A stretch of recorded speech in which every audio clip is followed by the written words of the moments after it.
can make it there. I'll make it anywhere. It's up to you, New York, New York.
Welcome, ladies and gentlemen, to the Richie Hicks Jr. Sports Podcast. My name is Jordan Patrick. I am here with Richie Hicks Jr. If you like sports, this is the sports podcast for you. Gentlemen, let's talk about some baseball. Let's get this going. I miss you, buddy. I know, man. That intro was great, man. Been a while. As Brett Bandick would say, the Ginger Morgan Freeman. I like Voice that. for the generation. No, bro. You used to kill those intros. To those of you who don't they know, were cheesy. I was trying to cheese it up even more for you, just to make it corny. To those of you who don't know, Jordan is the forefather of the show, originally the Jordan Patrick Show, now the Richie Hicks Jr. Sports Podcast. Jordan is family. Tonight, we are going to hit heavy on Major League Baseball. And with football around the corner, probably going to throw Jordan a couple of questions burning on my brain, and I'm sure Jordan will do the same. Not exactly hitting on our parlays the way we wanted to, but it's still relatively early. First and foremost, welcome back. Thank you, sir. Good to have you back. Good to be here. Thanks for the food, bro. Jordan is quite the grill master. Burgers came out terrific. The wings were fire. Ate good. Having a good time and enjoying a rare Saturday night off, which is always cool. That's awesome, right? It's nice to just kick our feet up and just throw back some bourbon and have some beers, man. Just talk sports. It's good to be back on here with you, man. Absolutely. So, and when I think about drinking, I think about a man who could definitely lead one to drink. I'm talking about Aaron Boone. Oh, my God, dude. Listen, get into it. Go ahead. Get into it. All right, Jordan. You know, as well as I do, that the New York Yankees in today's times are not the type of team to move on from a manager during the season. It takes like a rare circumstance. And, the boss, were he alive, that was his style. That's not the style of this new regime. That's not Hal. That's not Randy Levine. That's not this era of Yankees baseball. But I guess my question to you, Jordan, I think it's like the big obvious answer. Anybody who watches my show or watches anybody who cares about the Yankees knows that these guys need a third baseman. It's pretty bad, man. Like, go ahead. Yeah. No. I'm gonna pass it to you right now. Eugenio Suarez is the name, but who will the Yankees settle for? Because part of the problem with the Yankees in recent memory is that they settle as opposed to getting their main target. What do you foresee for the Yankees at the upcoming trade deadline? I mean, there's without a doubt, third base is lacking for you. I mean, Peraza is just not, the offensive production is not what you thought it was going to be, if we're being dead honest. I mean, it's just not there. So, outside of Eugenio Suarez, which everybody wants as a Yankee fan and as just a baseball fan, it's the right fit for you guys. I feel like, who do we speak on? Key Brian Hayes. Pittsburgh, offensively is just kind of garbage, hot garbage, if we're being dead honest. But the fit for you guys might work. It depends on money at this point, and is not really an issue for you guys. But whatever he's looking for, and whatever you guys are trying to negotiate down later in the season. As far as production wise, you need a big bat. Eugenio Suarez, contract wise, you just got to negotiate that in the trade deadline. What do you got? What is the date today? 19, 18, 19, something like that. Yeah, we're looking at a solid week and a half to 2 weeks before this, and I have a feeling it's going to be furious in the last like 8 hours. You just got to iron out the I money. mean, yeah, both New York teams have glaring holes that can prevent them from staying the pace. Both these New York teams were in the championship series last year. But as far It's as the fun. Yankees go, man, I get it. Yes, we need a third baseman. Probably need another arm, whether it's a support arm in the pen. Getting Louis Seal back off an injury, in my opinion, is almost like a deadline acquisition. He is the reigning American League Rookie of the Year. But last year they were monitoring his innings, making sure that he didn't burn out. And Cole's out for the year, Schmidt's out for the year, Rodon's pitching well. Fried has shown moments Your of looking bullpen's like in an trouble, ace. dude. Could potentially be. I really Need a feel better like bridge. you need one more. You need one more starter that's going to just be there for you. That's healthy. You need, and it comes down to just ironing out contracts. You just need to. You need a lot of bullpen help. If I'm being quite honest, if I'm looking at you on paper, you need bullpen help so badly, and you need one more starter, and you need a third baseman like you need a bullpen. That's where you're at. I mean, that's really your issues right now.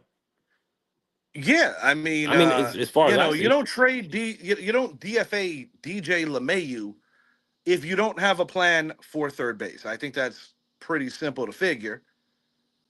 But exactly. That's what you're going you after. know, recent memory when the Yankees have hit certain targets, there have been injuries. You look at Frankie Montez, you look at Andrew Right. Benintendi in recent years. These guys did not work out. Jazz Chisholm, in my opinion, did work out. You acquire him, he gets hot in Boston, he gets hotter in Philly. You make the World Series with him, and he's playing out of position at third. Now he's at second. To your point, Peraza's at third. But yeah, I think the The Yankees best question got here. to be Let in me the kick it market back for to you another though. starter and some bullpen help as well. Who is the third baseman you would want? Like, who's your end all be all? Like, if you could Eugenio's have the grand prize, in my right, opinion. that's what you're McMahon going at. is a middle constellation, and IKF is like a comfort move. Don't do that. I hope you guys don't do that, man. That would be that's not the move. Yeah, that's like That's not. dumpster diving. No disrespect. Yeah, yeah. No disrespect at all, but it's just not the fit for what you're looking for right now. It's just you guys have. If you're trying to make a real push in the AL East, which is basically coming down to 4 out of 5 teams, it's going to be tough come September. I mean, it's going to become really tough in the next like 5 weeks. And they talk about what is it, July 31st is the deadline, I think. So you got what, eight solid weeks, Yeah, the and final it really yeah, the final month of the season is going to shake out this division in terms of who's first, who's second, and if the division could withstand the dog days of summer and send all 4 teams. Because your team, the Tampa Bay Rays, they've been displaced. Obviously, last year's hurricane. Steinbrenner Field, minor league facility, but one of the better minor league facilities in Major League Baseball.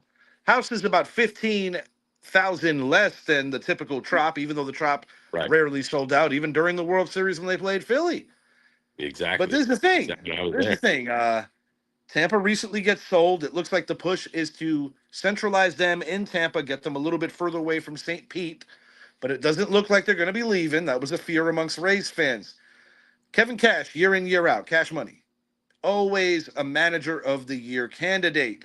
But this is my question, Jordan. What do the Rays need as they have been going through a bit of a rough patch from the All-Star break leading into this first weekend of the second half? We are infamous for doing nothing. So, and in the off season as well, we don't do much. We're very dormant.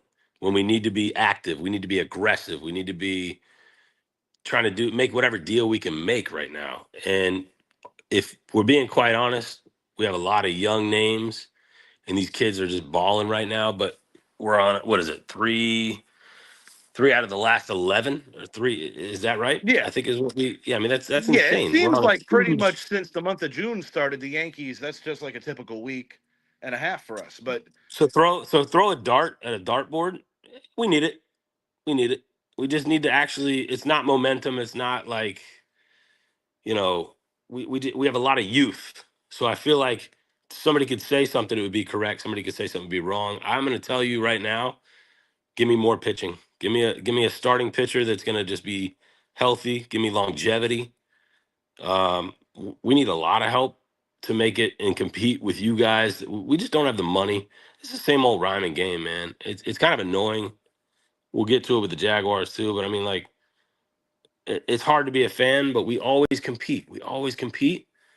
But it's like the move for us right now. I feel like we just need a rock solid one more starting pitcher that's going to stay healthy to get us over the hump. Pitching matters, especially in the AL East right now. And when you get into the dog days of summer, nothing is more important. Nothing is more vital than a healthy rotation. Bullpen is, I mean, pitching wins for me. Bats, obviously, you have to have offensive production. I mean, if you don't produce runs and manufacture runs, I mean, look at the Pirates for fuck's sake. I mean, you're not going to do well. You can. I mean, what is it? Paul Skeens has like a 2.01 ERA, but he's the has man no can't. wins. It It's reminds crazy. me similarly to Jacob DeGrom when he was a Yeah. member of Dorney's New York Mets. Guy, once every 5 days, pitches his heart out, but just can't get the necessary support. Huck, would you like to go in, pal? I think he does. Your Sorry your about boy that, Huck buddy. looks a little parched. I'm sorry about that, buddy. Yeah, appreciate you. In case anybody was wondering, I am at the Patrick residence, just kind of cooling it out. Yes, Um, sir. all right, so the Rays and Yankees spoken for. Toronto Blue Jays. This is the team that in previous years I have said time and time again will eventually make a managerial change and promote Don Mattingly. Of course, they are playing very good baseball right now, and that doesn't look to be anything within the realm of realness right now. When I look at this Blue Jays team, their pen has been adequate. I'm not going to say that they are lights out, that they are like for sure going to get you the necessary 6 outs, sometimes 3 outs. But offensively, Bo Bichette, Vlad Guerrero, Alejandro Kirk, these guys are galvanizing that team right now. And you're getting really quality pitching out of guys like Berrios. Gausman's doing enough. I think this team just has to sew up the depth. I'd But this is argue. the team that is supposed to win the division right now. I would argue. Yeah, I could see that. I mean, I'd argue. I mean, their bats are incredible. I mean, the first 4 hitters in that rotation are just nasty, and they don't really change the. I think they did tonight actually, but I mean, you have guys, random guys that like Clement, for example, Clement, whatever, however you say his name, showing up lately. The guy, And let's not what's his forget name? the bounce back year from Springer. Springer's just showing up too. Exactly. Now he's completely healthy, and I mean their bats are on fire. Excuse me, but you can score. It's all it comes back to pitching for me, and the way they're going to make it through. And Barrios is arguably better right now than Gossman. I don't know what their I ERAs think are. Gossman kind of got an inflated contract similar to what Rodon did with the Yanks. Yeah, Rodon's showing his worth this particular year, despite all the he really ups and is. downs of the Yankees season. I think Rodon has certified himself as a guy who deserved to be in that All-Star game. Absolutely. You know, it was Yep. by circumstance because his teammate Max Fried made a responsible decision to give his seat up because of the way the rotation broke down. Absolutely. But the So ones we didn't see coming. I mean, maybe I did. I had the Orioles having a rough year. I we did we not all have the did. Braves going 0-7 and seemingly staying 7 to 10 games under 500 all year long. I certainly didn't have that going down. The Braves are sporadic. I mean, Baltimore just sucks. The shining star in their lineup is Gunnar Yeah, Henderson, yeah, they shot and their load after that 2 year window. It's over already. that's it. And you can't look to guys like Westberg and his bat to carry you along, it's really not going to get you there. You're in the toughest division in baseball. Sorry, Dorney. But it really is the best division in baseball. Like this is the real deal. You can't compete with the Yankees, the Red Sox, who are red hot right now, and and expect to make it with just mediocre. It takes a lot, man. It just takes a lot, and it's just there's a lot of factors here. But I'm gonna say at the end of it all, I'll honestly give you my true opinion and how I really feel in my heart. The Rays aren't gonna be there, man. The Yankees will. Baltimore won't be there. Toronto won't be there. It's gonna be Boston and New York, and everybody's gonna love to hear this shit. And I fucking hate to even admit it. It's gonna be Boston and New York, man, and then it's gonna trickle down to somewhere else in the AL. And you said, oh, you can get 4 teams out of the AL East potentially that really, really compete. At the end all be all, we just don't have the depth to get there or the experience as far as the Rays. I'm speaking on the Rays right now. And Baltimore just sucks ass. And Toronto's gonna figure out a way to kind of crumble their way out backwards. It's gonna come down to Boston, they're gonna stay hot, man. They're not gonna let up. I don't see it. I mean, the talent they have is insane right now. Rafaela and Romy Gonzalez, whatever his name is, dude is they're stacked right now. Those bats are on fire. To cool them off, prove it first. Prove it. And I think they it's won like funny. I'm gonna let this pain pass above us. I think it's funny. We talk Boston. I know a lot of people in the Boston fan base, myself included. I'm not a Boston fan, but someone who is very hypercritical. When they dealt Rafael Devers, the Garrett Cole killer, I really to thought San Fran, John yeah. Henry was sending the wrong message that this team does not care about winning. And it was the timing of it that didn't sit right with anyone because they had just got done winning 5 of 6 games from my beloved New York Yankees within a 2-week stretch. Yeah. And you call up the kid Roman Anthony, Cedane Rafaela starting to really live up to his potential. Alex Bregman is your for sure third baseman. Yeah. Things are just kind of making sense right now for this club. And When it clicks, bro. And that's what I'm saying. Like that, whatever move they needed to make with Devers and it's working right now. That's all I'm saying. It's working right now. And I don't see it stopping. I don't see it stopping. and This right this now with the podcast, Chicago Cubs defeating them probably a second consecutive day, there's still some baseball to be played. But not worried right about that at now, all. yeah, I'm looking at Romy Gonzalez that you just spoke of. Yeah, Chicago's up 3-0 at the moment, 6th inning. Anthony Volpe, to my Yankee fans, did go deep about 4 to 5 minutes ago. Yankees creeping back, still Damn. down 5-2. Okay. But the Yankees, I think A-Rod said it best.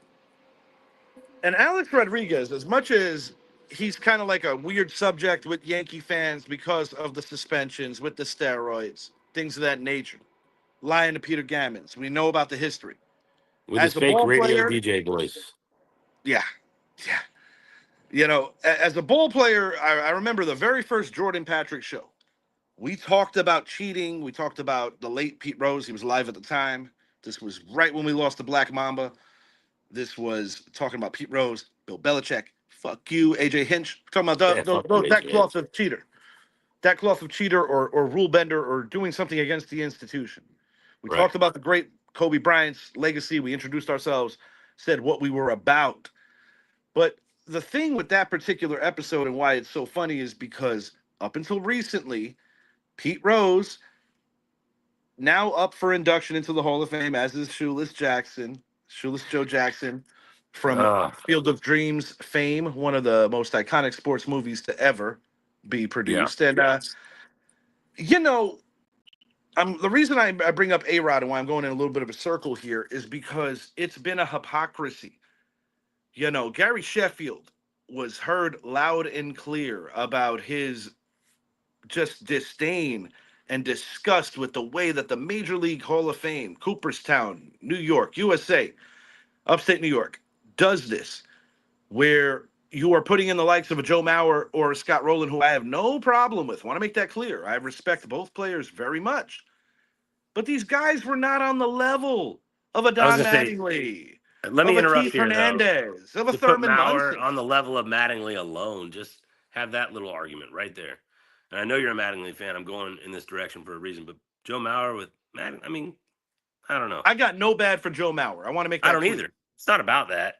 On And the same Scott level Rowland though, was a eh, gamer, 100% a gamer. But my thing is, when you got 20, was it 19 or 20 gold gloves between Keith Hernandez and Don Mattingly, not to mention that this was right around the I don't know the time numbers. going into the 90s where you were creeping into some of the steroid stuff. Mark McGuire played first for the Oakland Athletics at the time, a Bash brother with Canseco.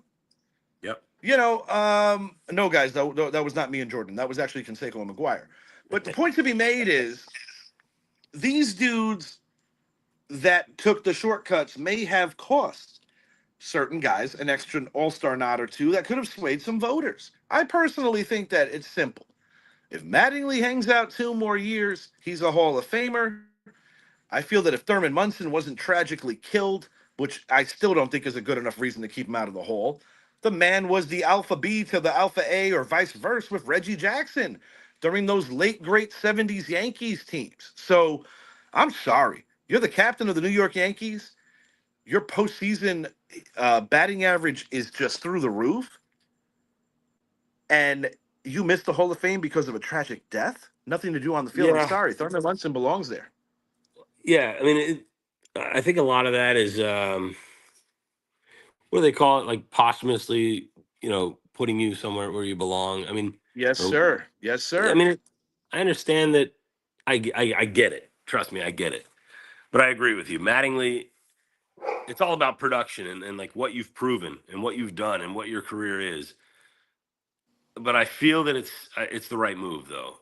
Put him there. Mattingly will definitely be here in a couple years, and we can revisit this conversation. But I is think Don with gonna the get there? Legends Committee and with Hell these yeah. different ways that they're getting creative with trying to get these guys in, I Yeah, think they're ultimately it twisting. comes to fruition. But I mean, guys, when Yeah, you they're look at twisting some the. of the best in that particular era, you're talking Robin Yount, Paul Molitor, the late great Kirby Puckett, Yeah, I Wade mean Boggs.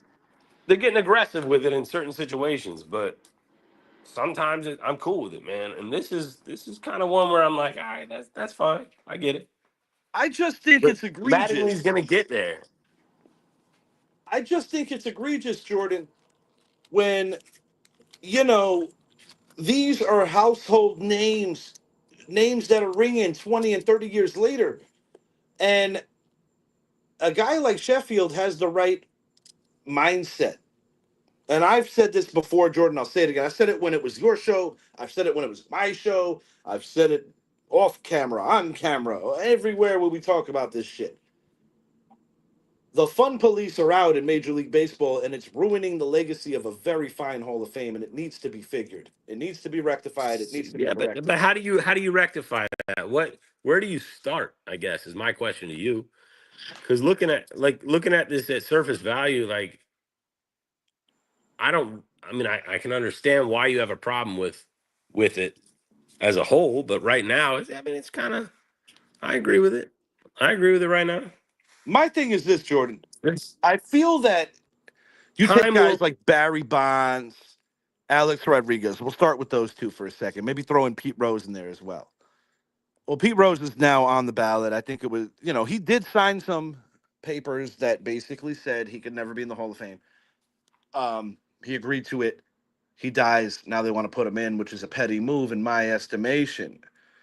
Charlie Hustle, the Everybody's all-time. estimation. It's not you. It's the whole country feels that way. Like maybe 20% is like, all right. I mean, fuck that guy. But at the end of the day, everybody's like, all right. I mean, let it I never slide now said that he he's was a dead. great person. I don't like to talk Wait, ill of the dead. I've never said he was a no, no, phenomenal no, no, human. absolutely not. However, similar to Kurt Schilling, it's what they did in between the lines.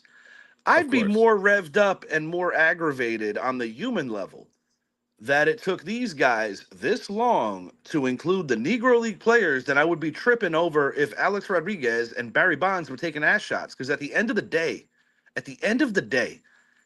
Jose Canseco too, the first 40-40 man. Mhm. I'm not gonna talk about my source, but I'm just gonna talk to somebody who has reliable sources and talks to some of the greats. All I'm gonna say is this: taking that shit back in the heyday when it was prevalent in Major League Baseball and just running wild. It was about waking up in the middle of August and feeling like it was still May 1st.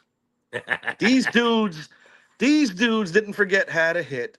Nobody's gonna tell me that Barry Bonds and The Alex talent is Rodriguez still weren't there. carving up You still got to go out there and hit the phenomenal ball. careers. Yeah, Phenomenal careers in Seattle and Pittsburgh, respectively. Of course, A-Rod took the backseat to Derek Jeter. Listen, I'm a Derek Jeter fan, I am too. but I'm not a Derek Jeter fanboy. And I want to make one thing clear. Alex Rodriguez was a better defensive shortstop than Derek Jeter. And anybody who doesn't think that needs to fucking watch the tape. It's on film, baby. It's on film. I'm a fan of both of them for different reasons. All I'm saying is one is tainted, one's not. Absolutely. And I'm not discrediting Jeter, but Richard Dorney, friend of the show, just to show you that I'm not gonna be a spiteful prick, Rich. We have great baseball conversations. He hates my team. I don't hate his team with the same disdain, but if I had 25 less rings, I can understand. The thing is, the thing is this. Dorney made a phenomenal point, bottom line, and Dorney knows his baseball. If Derek Jeter was a Kansas City Royal or a Pittsburgh Pirate during that era, does Mhm. he get recognized in the same way as another great player who maybe played for a poor organization but was just that dude? I'm not sure, because when you have a Bernie Williams, a Paul O'Neill, a Tino Martinez, you interchange Tino, you bring in Giambi, you bring in Tex, you get Godzilla from Japan, Mr. Matsui, you got Jorge Posada, as well as Joe Girardi, who caught multiple no-hitters. Mhm. I mean, guys, Derek Jeter is phenomenal, and I would take nothing away from his character or the way he was on the field. Having said that, I think it would be irresponsible to just naturally assume that he would have the same career trajectory if he wasn't a part of the New York Yankees, not to mention that Mr. Steinbrenner almost traded him and Mo because Steinbrenner was not patient with prospects. Yeah, I mean that's a extremely fair assumption. I mean, you put him in any different category in any different city on any different level, he's not going to perform and produce in the same manner. And do I In have a my personal hard on? Not for Jeter, but just for the recency bias thing. I'm going to keep it a buck. The production might not even be there though. Like there's a certain thing that comes with that big of a contract and that much faith in you and that much pressure in New York. Jeter did all the right And things to be a New York sports icon, and I applaud him for it. But this is my thing. You take a guy like Don Mattingly, who played in the 80s when the Yankees were offensive centric. They had Henderson for a bit. They had Dave Winfield. They had Willie Randolph. These guys could hit. These guys scored runs, but they had no pitching. Don Mattingly per season averaged 3 hits less than Derek Jeter. Derek Jeter is the all-time Yankees hit leader in the 3,400 category, whereas wow. Mattingly falls short of 3,000 by about 900 hits. It was a shorter career. But my point being, I don't see an MVP next to Jeter's name for the regular season. I don't see a second place finish right away like the way Mattingly had one. The Silver Sluggers, they're different ball players. Playing short, playing first, two different animals. But I think that from a recency bias standpoint, and an institution that claims that they don't really overload and worry about the postseason, I have a hard time believing that when the guy that only played in one postseason series gets snubbed, and the guy who was Mr. November because of the 9/11 tragedy. And listen, Jeter was that dude. Make no mistake Uh, about it. I love Aaron Judge, and I can't wait for Aaron Judge to pull out his inner Derek Jeter. But just some honest thoughts off the rip. I love Don Mattingly. My late father, rest his soul, was a big Thurman guy. But my point being, Jordan, Thurman is more deserving than Mattingly because he did win and he was the captain and he played the most demanding position in that era, which is catcher. And he had to share a spot with a very eccentric personality in Reggie Jackson. And similar to how Jeter had to share that with A-Rod, so there are similarities. Judge did it for a short while with Juan Soto. Juan Soto, had to feed his family. But the point to be made, and we're going to move it along, is the MLB Hall of Fame is a bunch of hypocrites. They want to play the moral police when it's convenient, but yet people of color were disregarded for far too long. But Even the great everybody Babe Ruth realizes played that. in the Negro Leagues. The great Everybody Babe Ruth realizes played that. games in the Negro Leagues because he was all about inclusion. He was a thinker ahead of his time, and I applaud that about Babe. Ty Cobb got a bad rap until better facts came out and people realized, oh, he wasn't like that.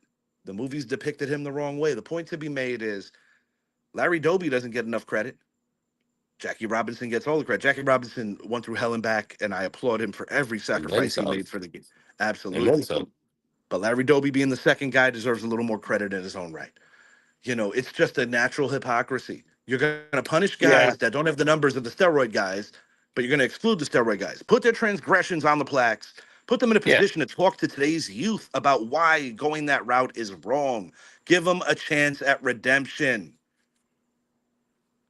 because So they saved your sport, Jordan, and you know it. Because on our very first show for the Jordan Patrick Show, we you nailed it, pal. They saved the sport. The steroid era saved the sport. You it cannot really did, ignore though. it. It has to at least be recognized in some capacity at the end of the day. I mean, it's part of the history of baseball. There are ebbs and flows of what's accepted or not I accepted mean, or buddy, what's more culturally. shameful? What's more shameful? Taking Sure. steroids to avoid injuries that end your season earlier or prohibit you from putting up the numbers, or just excluding a group of people because of their skin tone? Do I even have to explain this shit? No, it's a pregnant question. I mean, it's really it doesn't even need to be answered. It's just it's Roger Maris, Roger Maris. atrocities. Yeah, go ahead. Go ahead. Sorry to cut you. Roger No, Maris no, breaks just Babe Ruth's record. Mickey Mantle was American icon. They waited for him to be dead before they recognized him as the natural home run leader. That's why my son loves Roger Maris. He fell in love with the 61 movie. But the point to be made is that this is just habitual history repeating itself. And it's like if you make okay, Big they're Poppy, focusing love on the the guy. wrong things, though. That's the Yes, issue indeed. that you're just proclaiming right now. But it's also like it's how everybody feels. Like I feel like I could be wrong. I feel like we all see this shit. I mean, it's all very evident of how it's played out or how it played out 50 years ago. You cannot exclude 75 years ago. certain people You because you're can't do insulting that. our intelligence. You're insulting our Exactly. That's intelligence. Can you imagine a Hall of Fame without a Michael Jordan yeah, in exactly. That's I mean, like, come basketball? on, man. Or can you imagine a hockey Hall of Fame without a Wayne Gretzky Without, or a Mario without Lemieux? Gretzky. You know, Right. so the point is, at the end of the day, if you're just crunching numbers on a finite level of like, you're breaking it down to the very basics, is that I mean, there's a lot of intricacies here that and subtleties that come into play. The subtle nuances, I think, is going to be their argument for as to why certain guys got in and certain guys didn't. Culturally, at the time, it might have been acceptable to do one thing or another, but at the end of the day, are you basing it solely on production?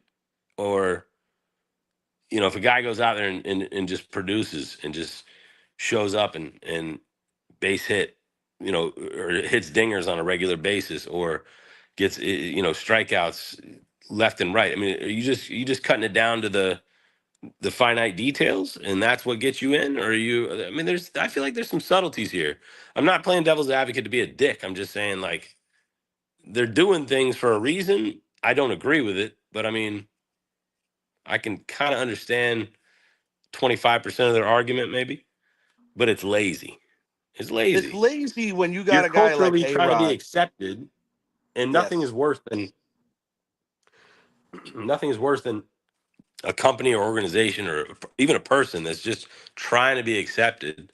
And I just want to say the right thing. It's like, nah, man, that's not. But it's not right. There's somebody that did better, produced better, that has better numbers, that is a better person. Like, just or is that complete package? Jackie Robinson.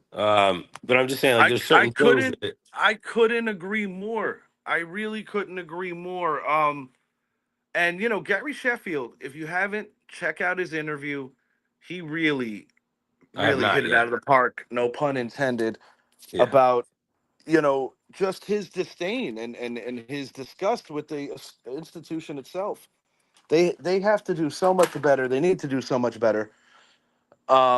But moving it along, I think we covered the AL East rather well. The Boston Red Sox, Rays, Blue Jays, Yankees, all in it.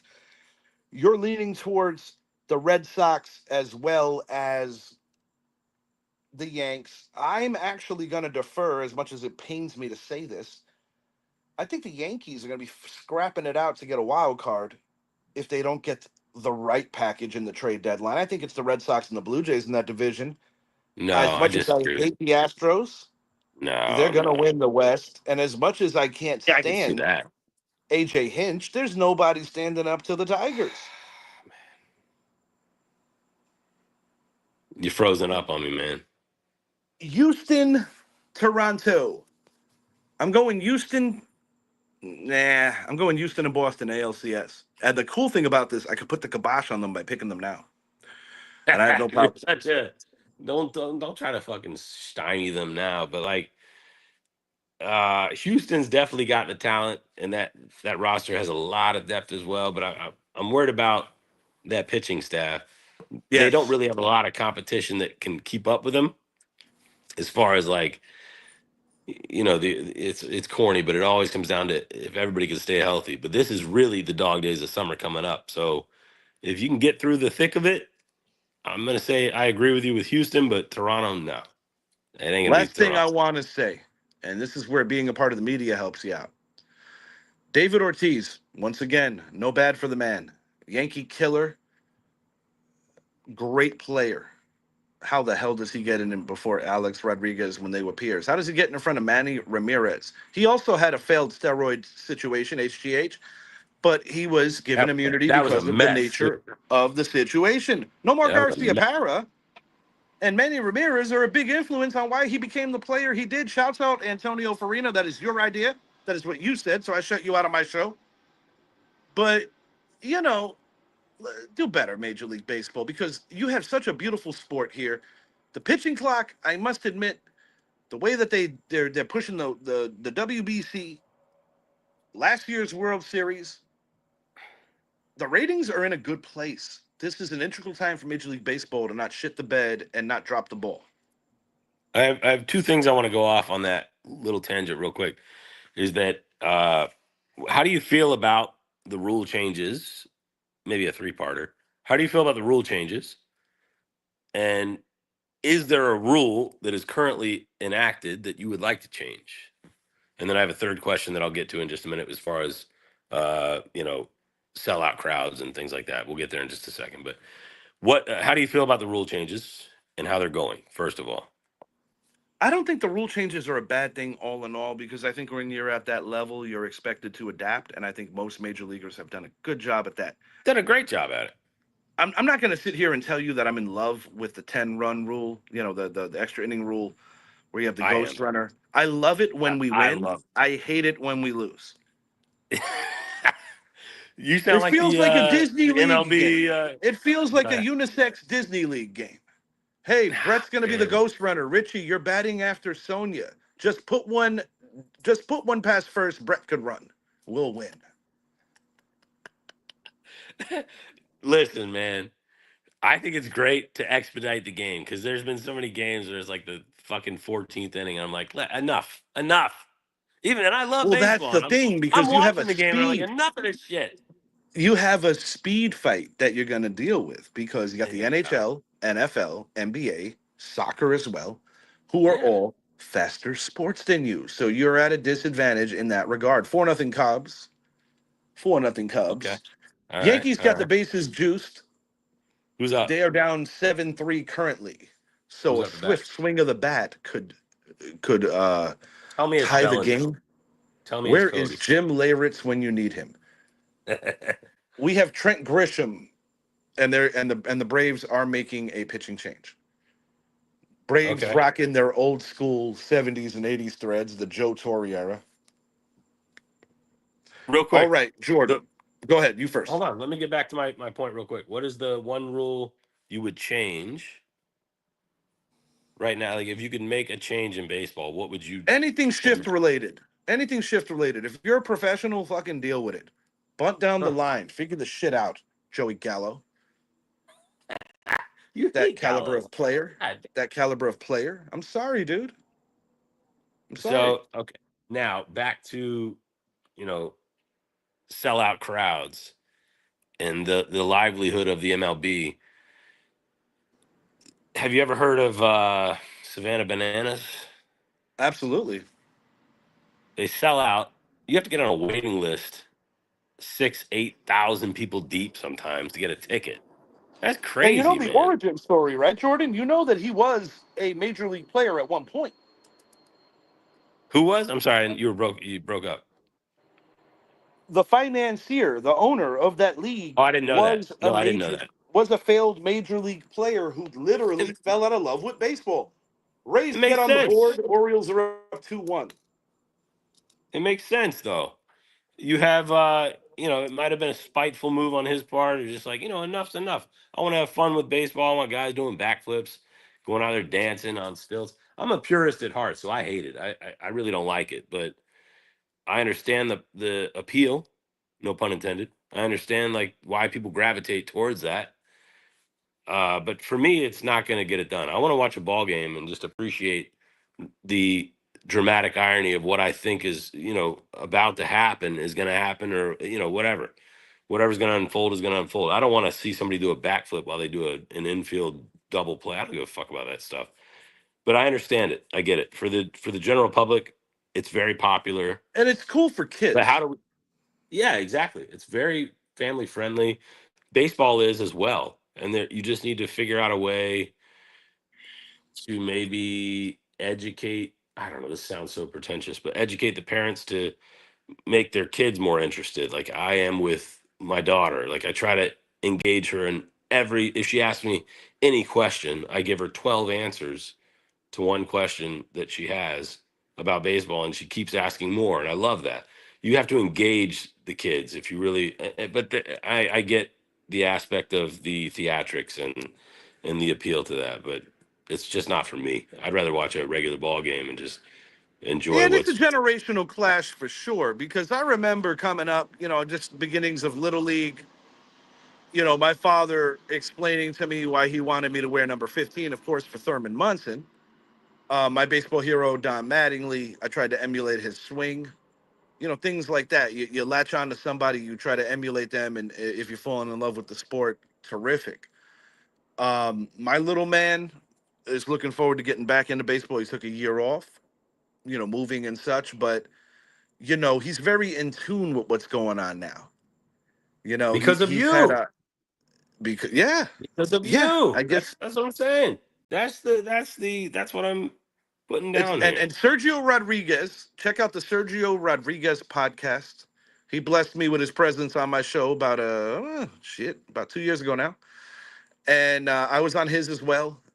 That man knows his baseball, and he flat out said it's a father and son game or a daddy daughter kind of deal. Amazing, man. Um, yes, indeed, more so than any other sport. But before we wrap up this segment and we do a few hot takes before we get out of here for the evening, Jordan, let me ask you, who's winning the American League? Who's going to make the moves? Who's going to. It's a little bit of a far out push answer because you got some time, but who do you like right now? I mean, like as I see it right now, Boston. But I mean, if I'm being a realist, I'm going to say the Yankees are going to make the correct moves to get a third baseman in there. They might even get Suarez. They might get a complete package with their bullpen, and they might actually stay healthy and get there.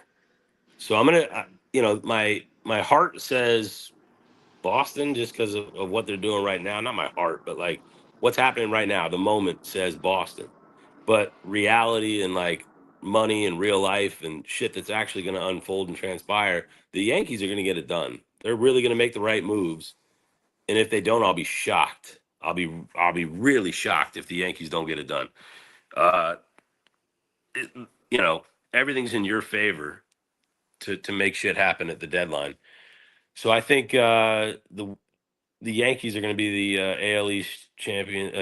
ALCS. I think they're going to win the ALCS, potentially facing Houston.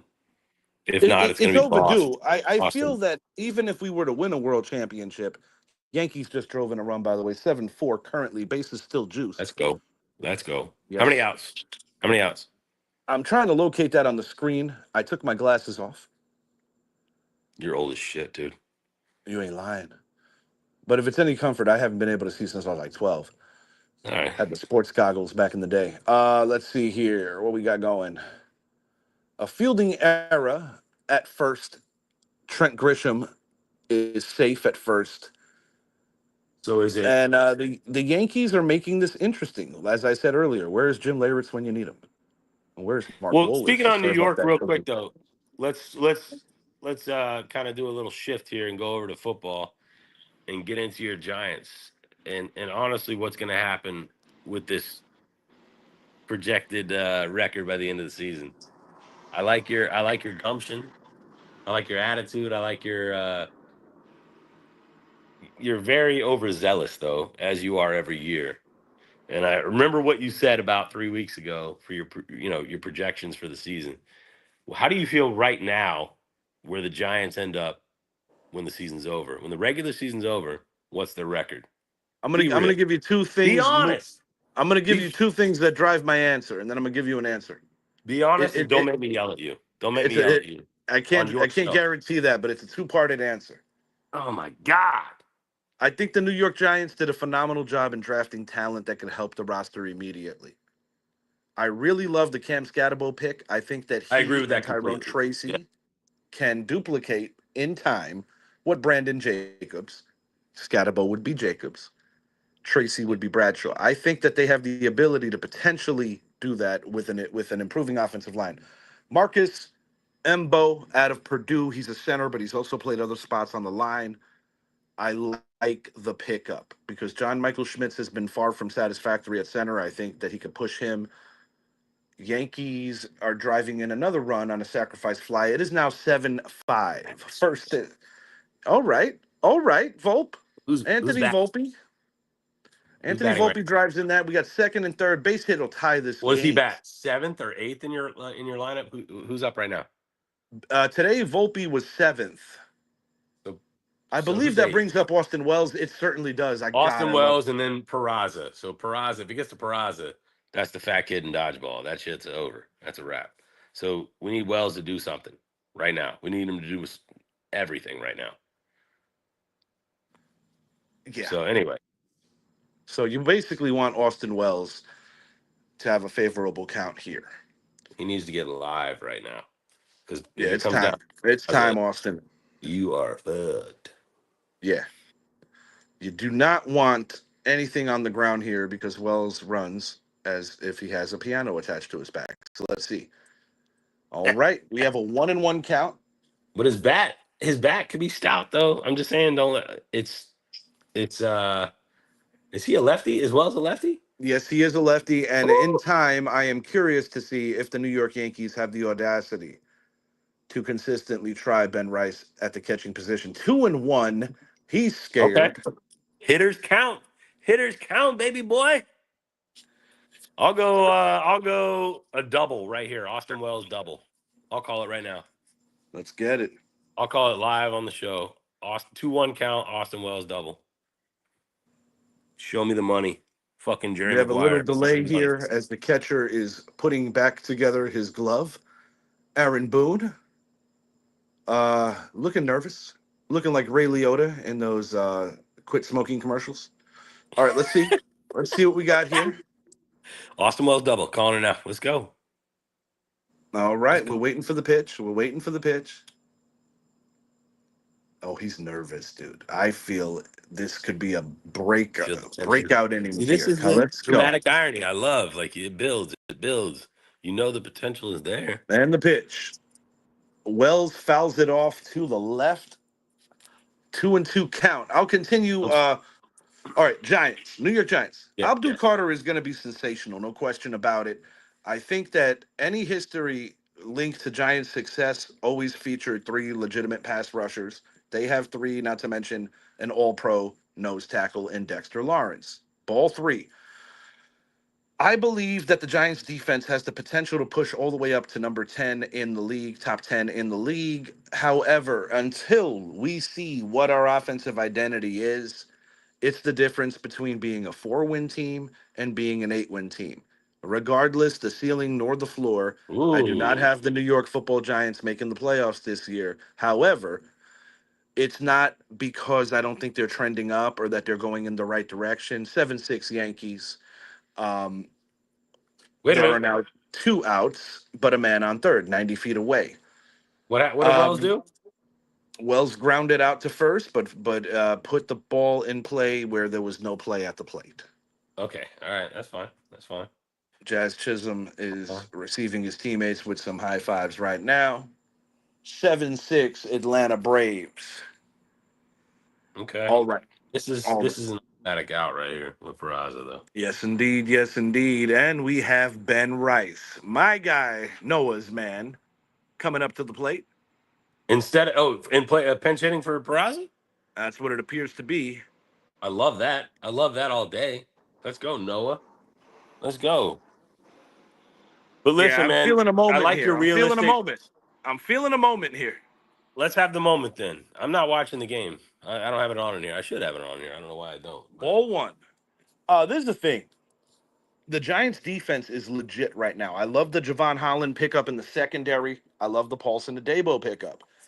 I think by having a ferocious front four, possibly the best in the league right now, the Giants are going to be in a lot of games. The question is, can Russell Wilson or Jameis Winston, or even down the road Jackson Dart, can any of these three players do enough to give the Giants an honest chance every Sunday, Thursday, I Saturday, love whenever a I to love a win? wild card option though, and just being like, you know, taking dart here. But if I had to choose, everybody wants the slinger of Jameis to get out there and get it done. But Wilson has my, that's where my heart's at. Well, the God's He's honest corny as hell, truth. but he's accurate as hell. Yeah, the God's honest truth is he has the best resume, and I think Jameis Winston getting signed is more as a mentorship for 2 years because while Russell Wilson tries to hold off Jackson Dart, Jameis Winston tries to build up Jackson Dart, and that is Jameis's role. He It's will gonna see action benefit. this year. Yeah, it was done for a I, reason. yeah, and I don't think it's out of the question in a very weak NFC quarterback situation that Russell Wilson, best case scenario, could be a Pro Bowl substitute or just a voted in Pro Bowler. Because when you look at the NFC quarterback situation, it pales in comparison to the AFC. I mean, Jaden Daniels' breakout year, Jalen Hurts, last year's Super Bowl MVP, Rice just walked. Um, that's where I'm at with it. I try to be fair. I think the Giants, based on schedule, have an uphill battle to climb. You play the AFC West in interdivision, hasn't had a repeat champion in the division in over 2 decades. I'm going to predict that trend continues. I'm just going to say this: 6-11, a respectable 6-11, good enough for fourth place if I'm correct. They won't be in third unless if they sweep the Dallas Cowboys. I do think the Giants are going to close the gap on the Cowboys. You shouldn't worry about I the Cowboys at all. I think you I'm not guys. overly concerned about the Commanders, even though they're coming off a title game appearance. I think the strength of schedule this year is going to bring the Commanders back down to earth. The Philadelphia Eagles, while well coached, have lost certain players that they're going to have to get new. The new players have to buy into the culture. But I believe the New York Giants will win 6 to 7 games this year. Absolute best case scenario is if they're a year ahead, and then you could talk about playoffs. But with the defense they have, they will be in games. And the ultimate thing, whenever you're rooting for any team, you want to know that your team's going in the right direction. And I do believe in that regard. For the first time since 2022, the New York Giants are going in the right direction. And I think Jackson Dart is the right man. I think they selected the correct quarterback. They didn't feed into the pressure, taking the I popular agree. pick. They took the right pick. Well, it's going to make the whole team competitive offensively. I'm worried about your offensive line though. Absolutely. There's room for improvement. Yeah, but I do want to say one thing. The Giants led the league in sacks last year going into the midway point before bodies started dropping. And the offensive line was playing adequate enough where they were keeping the team in games, but Daniel Jones's quarterback play was just that doo-doo. Now you have a former Super Bowl champion, you have a guy that threw for 5K, and you have a dude that has a lot of experience playing high-level football at Ole Miss. So I think it's a good situation. Malik Neighbors, first 1,000-yard receiver since Odell Beckham Jr. There are things to look forward to if you are a New York Giants fan, but trust the process and don't have high expectations this year. Give me the Giants for 6 to 7 wins, but there are going to be some feel-good moments. And in year two, of what they, this particular draft class, things are going to start hyping up a little better, and the schedule will get a little more reasonable. But if the Giants could somehow get off to a nice start, let's say if they upset the Foreskins on 9/11 weekend, and if Dallas is not as good as I think they are, Giants could be two Dallas and is zero not that playing. good. Giants could be 2-0 playing Kansas City on prime time in front of a very emotional MetLife Stadium as their first two games are on the road. It is imperative that the Giants get off to a good start to even consider having a shot at a wild card. In my personal opinion, they will fall short of that goal, but they will be headed in the right direction, and that's all I can ask for as a fan. I'm gonna say you might get 8 wins, like in your best case scenario. Best case and everything goes well for you. You have those feel good moments. Everything clicks, and maybe Jameis comes into a game, or I don't know how it's gonna unfold, but like, and doesn't throw 6 picks in one game. I feel like you guys can get to 8 wins. I really do, and I'm not being a troll. I believe in you guys. The potential is there. I'm just worried about your offensive line. You do have a lot of let's just say potential. You have a lot of potential. It can happen. No, there's definitely some bright spots, and more than I've felt in quite some time. They made a terrible decision with Daniel Jones. They made a duly terrible decision with Saquon Barkley because while I feel that it was a fair offer at market value, that you lost the face of your franchise no matter how you slice it. Sure did. Sure Now did, man. you've rebuilt the running back room rather quickly, which I believe it or not is not a weakness of the Giants. It's other places. And Saquon or not, running backs for the most part are very replaceable. Last thing I want to hit on before we get out of here, Jordan. Your Jacksonville Jaguars. It is a make or break year for Trevor Lawrence. You talk about humble pie. The guy went from not losing for about 7 or 8 years, going back to Pee Wee's, to being the dude, getting drafted in the manner he did. He's had a lot of highs, a lot of lows. Um, an admirable job a couple of seasons ago against the Kansas City Chiefs in Kansas City in Arrowhead. Trevor Lawrence make or break year. Does T Law take the necessary steps to win over the new coaching staff? And a two-parted question. Is Travis Hunter going to be a reliable two-way player, or is he eventually just going to be looked at as a gadget on offense and a lockdown on cornerback one? So to answer your first part of your question is that is in the way of T-Law. I think I'm the only Jaguar fan in existence. Maybe there's like 10 of us. I'm not a fan. Not a believer. I'm really I have no faith in the guy. He's on pace to break Brett Favre's record if he were to play a complete career for the most turnovers in the NFL in the history of the NFL. The guy's awful for turning over the ball. Have there been moments of greatness? Of course. Have there been 8 games where he did really well, 8 games in a row? For sure. Is he the franchise guy we need? No. Is he a franchise guy? Yeah, somewhere else. He doesn't work with our organization. Now, what was your second question? I'm sorry. Remind me. Travis Hunter. Do you think that he Yes. rises to So the occasion I do. and becomes Absolutely. a offensive threat all the way through, like mastery of the route tree and a guy that can really be out there almost every play of a game? No, because of Trevor. Yes, the potential's there for him if there was somebody else there. Defensively, yes. So both sides of the ball. Will he do it this season? No, but he will on defense for sure, 100%. I'm on board 100% on defense, but on the offensive side of the ball, he's not. He's not going to be able to. Trevor's going to be busy fumbling the ball, throwing picks. I mean, it's I'm the biggest Trevor Lawrence hater probably in existence. So I'm the worst Jaguar fan to talk to about T Law. Like I just keep it real. The guy sucks. He turns the ball over too much. There are moments of greatness, but if you look at the numbers, it's ugly. It's ugly. And the only reason he had 8 turnovers last season, which everybody was like, "Oh, he's making a change." No, the fuck he's not, man. He had what did he have? 22 or 23 turnovers the year before, some shit like that. I mean, come on, dude. It's regression towards the mean. It's going to be modestly 15 turnovers coming from Trevor this year. Modestly. Yes, indeed. Yes, indeed. I'm being like conservative, I think. I'm being nice, I think. And I'm not trying to be a dickhead. I'm just saying I don't like the guy. I like him as a person. I just don't like him as a player. He doesn't control the ball, doesn't protect the ball. I've seen so many times where he's been diving for the end zone, full extension with the ball out. It's like, dude, chill. Fuck it. Just chill. I like Yeah, you got your another down. gumption. You I got like your another down. effort. You got But yeah, another down. you got 2 more downs, bro. You got time on the clock. What are you fucking diving for the end zone?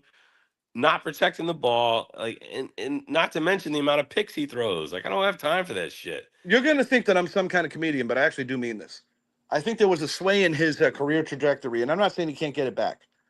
But when the New York Giants went in there 3 years ago and stole that one in Duval, now granted, the Jaguars made a phenomenal comeback against the San Diego Chargers, Los Angeles Chargers. That Um, was incredible, by the way. That was it all Trevor. was, and So I remember where I was watching that that was I game, and remember I was at the Sanford Zoo with my daughter watching the light show. And I couldn't believe it happened. I'm like, this is incredible. This guy's got magical moments somewhere in him. But it just, it worked out that night. But and I don't and want I don't want magical moments. The Duval game was just nothing short of excitement.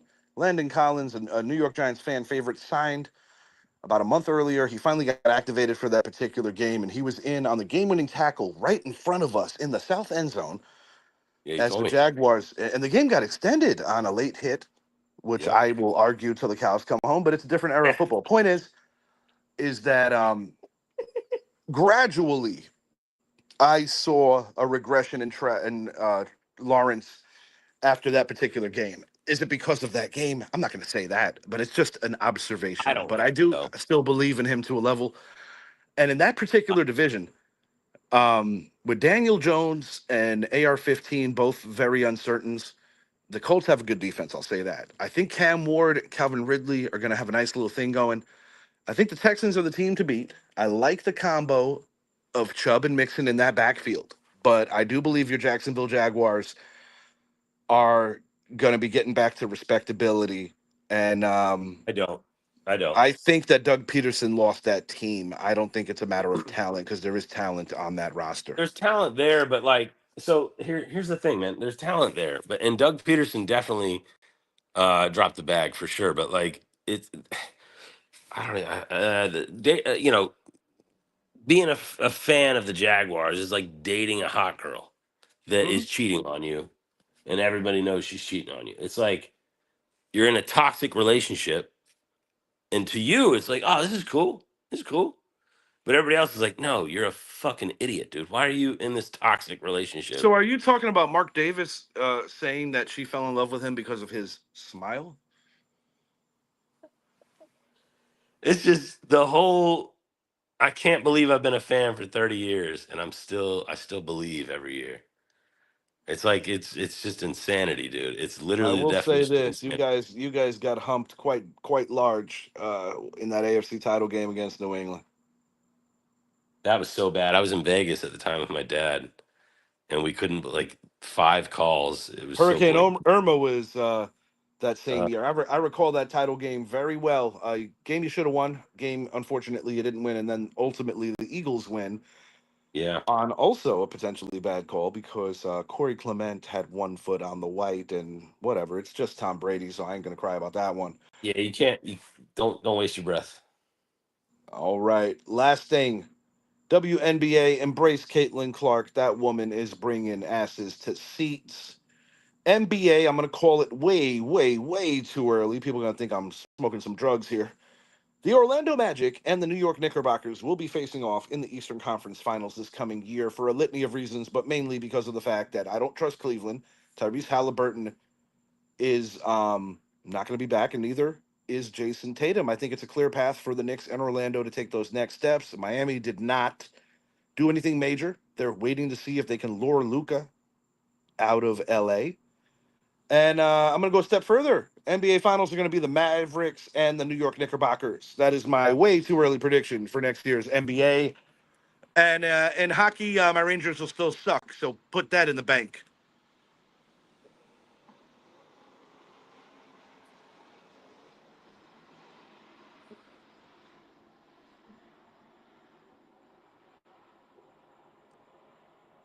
Jordan's house is near the plains, so definitely got to let them have their run.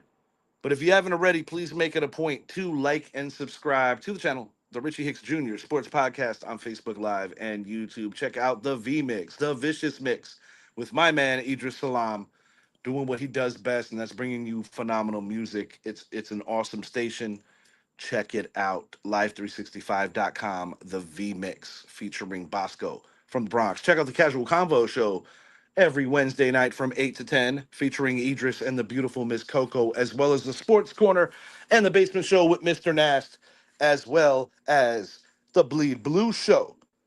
Jordan, thank you for being here. I think you may have lost connection, but we are wrapping it up regardless. Thank you, everyone, for watching. Go Yankees. We out.